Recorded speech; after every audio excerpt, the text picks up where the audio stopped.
Morning, everyone. Shvua Tov G'tvach. We are now on Perek Daled Mishna Aleph. And again, this Mishnah is a continuation of the discussion that was going on before. The Machlek is the argument between Rebbe Lezer and Rebbe Yeshua.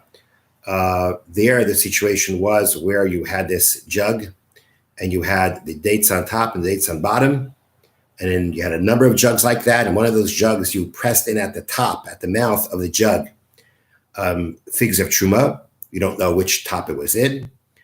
Rebbe Lezer said that you can take the figs on the bottom that are clearly permissible and consider like the top ones have come down and mixed with the bottom ones. And if between all the jugs you have 100 times more against the truma, it would be nullified. Rabbi Yeshua said that no, in that situation where they're actually separated, we don't look at it as if they've been combined together. And therefore, until you actually have 100 jugs with 100 jug mouths of dates in them, or then we can say the jugs can combine together to nullify the truma figs that landed up in one of the mouths of the jugs. Okay, so now we're going to have a different case, but again, it's going to relate back to this argument. Sa'ah truma shenafla al pi megura. A sa'ah of truma, so it's a dry measure of truma, that fell into the opening of a storehouse. I don't know exactly what these storehouses look like. However, we are talking about a situation where in this storehouse, you've got wheat on the top and wheat on the bottom, or grain on top, grain on the bottom. And in this case, what happened was a sa'ah of truma fell at the opening of the storehouse on the top, ukafa, and you skimmed it.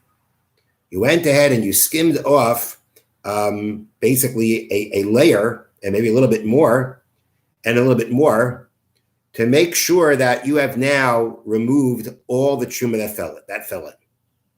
Okay, that's what you did. So you skimmed it, and you skimmed it in a way that you know that whatever truma fell in, you took off. Rebbe Lezer says,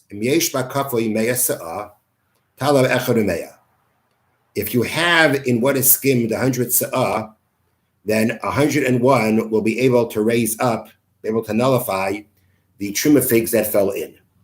Now, although the words of the Mishnah sound like it's saying that in what was skimmed, you need 100 times more against the truma in it, which would sound like the part that you skimmed off, but we know that Rebbe Lezer doesn't need that. And therefore, what it really means is, if in what was skimmed, you have 100 sa'ah means that what was skimmed, the top was skimmed, and the storehouse was skimmed. It was, because if you look at the storehouse as one unit, it was skimmed on top. And therefore, what it really means is, according to Rebbe Lezer, that if in between the grain on top and the grain on bottom, you have 100 sa'ah against the sa'ah of truma that fell in at the top, Rebbe Lezer follows his opinion, as he said before, that we look at the top and the bottom as if they are coming together, and they're going to be able to combine and to nullify. And here it's a storehouse. We're not talking about 100 different things. We've got the storehouse. We've got X amount of grain. So if we can look at the grain that was at the top and the bottom before the truma fell in, we can figure out that there was 100 times more than the sa'ah that fell in afterwards at the top. We can combine the top and the bottom in order to say that the truma that fell in is going to be nullified. So the Bartanura explains that what's being added here in this case, the novel idea, the novel insight here, in Rebbe Lezer's opinion, is the fact that Rebbe Lezer is saying that although you skimmed off the top, which would be an indication that I don't want things to be seen together. That's what I skimmed it off on top. I made sure to take out the truma. So perhaps that kind of act, that kind of intention, where you aren't looking at things together, perhaps it doesn't happen. But it says no, it still does happen. When you go ahead and it falls in, they combine, it nullifies, and even though you skimmed it off, it's already been nullified. The fact that you skimmed it doesn't become something that tells us that you're nullifying it, you're taking it, so to speak, that you're nullifying nullification. You're trying to say, no, I don't want these things to come together. Doesn't make a difference. That doesn't matter. At the end of the day, they combine together, and because they combine together, the top and the bottom, it's nullified. So that's the opinion of Rabbi Lezer. Rabbi Yeshua Oimer Lo Yisala. Yeshua says not going to work. Can't be raised up. As he said before, the top and the bottom. When the saw of truma falls in at top, what's on the bottom is clearly permissible. It's clearly permissible. It cannot combine together with the grain on top that has the question about it because of the truma that fell in, to combine together with the part of it that was permissible beforehand, to go ahead and combine to nullify the truma that fell in. And therefore, he says, and therefore, in a situation where you have a sub-truma that falls into the opening of the storehouse, skim it off. Skim off an amount that you know that you have removed the sub-truma that came from it, and whatever that you removed the sub-truma that fell into it, and you may have a mixture now with what's skimmed off between truma and not truma, and you're going to have a mixture. You're going to have to give it to the kohen and deal with it. Anytime you have a situation where truma mixes together with chulin, you can't nullify it. The imkay, now the Mishnah asks, if so, lama amru truma eila be'echad. Why did they say that truma can be raised up with 101? They said, the Chachamim say that when it falls in 100 against 1, we'll be able to nullify it. Well, according to you, you give us, you tell us that in such a that you could, if you skim it off, it'll solve the problem. Then why say the truma should be ayled echad at 101? Skim it off.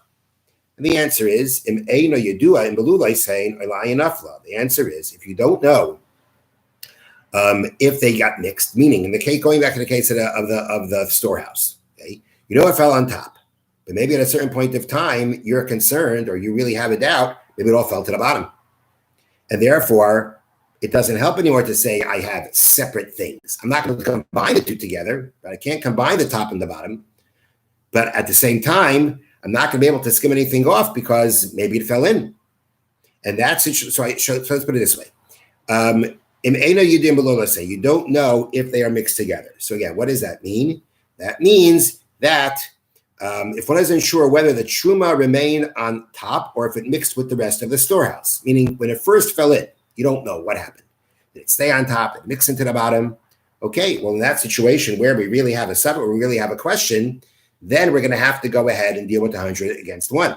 Now, according to Yeshua, the only way the 100 against 1 is going to work, because I can't combine the top and the bottom, is if within the top part of the storehouse where the saw fell in, there's 100 times more in that part against the saw. Okay, that's when we say 101 works. That's when 100 against 1 will nullify the truma. That's the only way it's going to work according to him. But I'm going to come on to that in a situation where, and I'm not just going to go in and skim it off because of the fact that I don't know exactly where it is. Is it at the top? Is it at the bottom? Okay, so then I'm going to have to figure out, okay, do I have 100 at the top? Do I have 100 at the bottom? If I do, everything's going to be okay. Or he doesn't know into where it fell, meaning to begin with. Either the case is it fell on the top, but then you don't know if they were mixed. So let's read here to the bottom. Mishna answers that a ratio of 100 to 1 is needed to nullify the truma. If one is unsure whether the truma remained on top or if it mixed with the rest of the storehouse.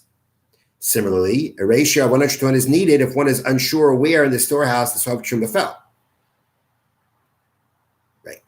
Since one cannot remove the truma, the mixture must contain 100 parts chulin to 1 part truma, otherwise it's prohibited to non-kohanim. So that's the point. According to Rabbi Yeshua, you can't just say skim, because if I don't know whether it remained on top or not, I'm not going to be able to skim. If I don't know to begin with where it fell in, I'm not going to be able to skim anything. That's when I have to come on to 100 against 1.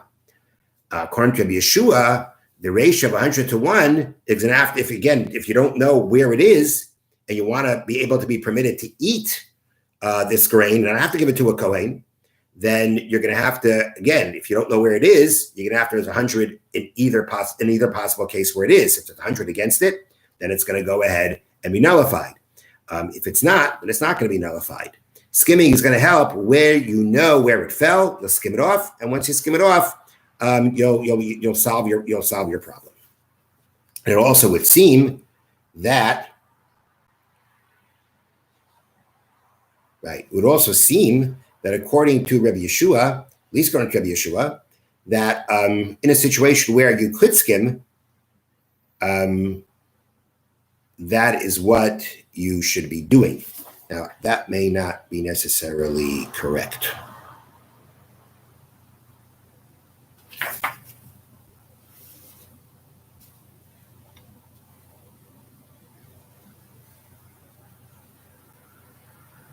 Just 1 second.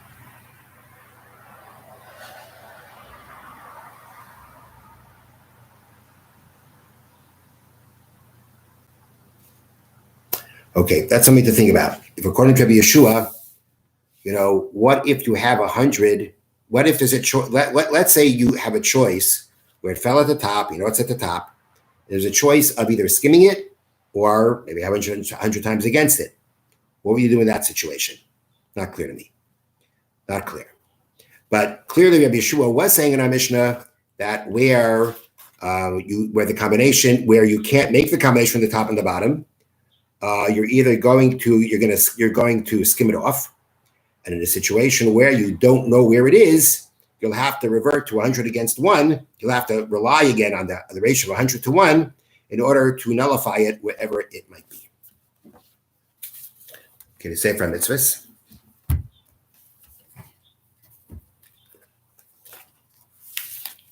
Okay, now this case of the forbidden marriage is going to get into going to get to some cases when we talk about the rabbinic prohibitions of how far they go back, and it may be a little complicated. Without a picture, it's kind of hard to do.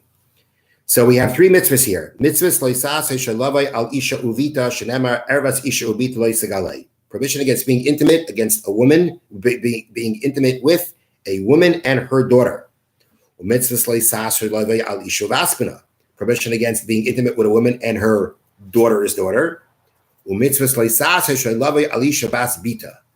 also a prohibition against being intimate with a woman and the daughter of her daughter. So I'm sorry if I said it wrong the first time. The first mitzvah is not to be intimate with a woman and the daughter of her son. And this next prohibition is to be intimate with a woman and the daughter of her daughter. Okay, so we got to remember that. We're talking about a prohibition of a woman and her daughter, and a woman and her daughter's daughter, or a woman and her daughter and her son's daughter. Okay. Now, Shenemar, V'tzbas Sikach, do not take the daughter of her daughter. Okay, it says Shenemar V'tzbas B'na. The pasuk says the son of her daughter, V'tzbas Sikach, and the daughter of her daughter you shall not take. Umisha shechidish isha. Once you make kedushin, again, you put the ring on her finger, which makes her your wife. She's not completely your wife. You can't act with her completely as a wife until chuppah, until nisuin, but she's already married to you with kedushin. Once you make kedushin on a woman, nasar be'ima, you now become forbidden in her mother, because now it's her mother and daughter. Your wife is the daughter of that mother. The ain ima, you also become forbidden in her mother's mother, because now your wife is a woman's daughter's daughter, you become forbidden the mother of her father, your wife's father's mother, because your wife is the daughter of the son of that woman. Okay, so it goes back. Ubita ubaspita baspina. It also includes when you make kedushin on a woman, her daughter, ubaspita, the daughter of her daughter, ubaspina, the daughter of her son. She married a woman, right? Her daughter becomes forbidden. The daughter of her daughter becomes forbidden, and the daughter of her son becomes forbidden. A person who transgresses this with witnesses and warning would be liable to sreifa, to burning. If you did this if the person did this while his wife was alive, whether he was intimate with them as part of marriage or as an act of just immorality. If he does anything with these women after his wife dies, there is no capital punishment of burning. Then doing it intentionally will carry the punishment of kares, divine severance of one's life. And if it was unintentional, for instance, you didn't know it was wrong, it would be a sin offering. The Torah only forbids the relatives of a woman if that was a woman that you actually married. You did kedushin on her. If, let's say, a person just acted immorally with a woman, the Torah does not forbid you to marry any of her, or to be intimate with any of her relatives. It's rabbinic prohibition to marry the relatives of a woman that a person was intimate with, even out of wedlock. Initially, the marriage should not take place while she's still alive. But let's say he did it, he transgressed rabbinic prohibition, he doesn't have to divorce her. Now, what are the secondary level rabbinic relatives that are rabbinically prohibited? When we talk about, let's say, Isha ubaspina, a woman and the daughter of her son. So here we go. Okay, we've got a woman, right? The Torah forbade a woman, right? Her daughter, the daughter of her son. Okay, so what's going to be the next levels that the rabbis forbade? Okay, we have Bas ben Ishtai, the daughter of the son of his wife. Okay, right? Meaning the Torah forbade the daughter of her son. And now we're saying go down another son, and the daughter of that son is rabbinically prohibited. Okay. The aim Ishtai, and the mother of his father's of his wife's father, right? We said that if you marry a woman, so now the mother of her father, right? The woman you married becomes the daughter of the son of the woman. Okay. Well, if you go, so right. If you go also now back one more generation, one more mother, okay, that mother also becomes prohibited, right? It was your wife's paternal grandmother and then her mother. The aim of Avishtai, okay, so that was and also included is the mother of the father of his wife, okay, meaning you had. We said it was the mother of wait a minute. Yeah. We had the mother of the father, okay? And now we're adding the mother of the father's father. Okay, that's in that direction. And again, what the rabbis added to a woman and her daughter's daughter, right? Bas bita, the Torah forbade a woman and the daughter of her daughter. Okay. Bas ishtai. Okay. We okay, 1 second here, right? The daughter of his wife. Okay, the Torah, which I'm trying to figure this out myself. You have the Torah said a woman and her daughter's daughter. Right? A woman, her daughter, and her daughter. Okay, well, add one more daughter. That's the rabbis forbidden another daughter. And aim ishtai, the mother of the mother of his wife. Because again, your wife's grandmother, the mother of her mother, right? That was forbidden from the Torah. And now they added one more mother, another great grandmother. That also now rabbinically becomes forbidden. This applies in all places and at all times. Have a wonderful day, a wonderful week. Shua tov, all the best.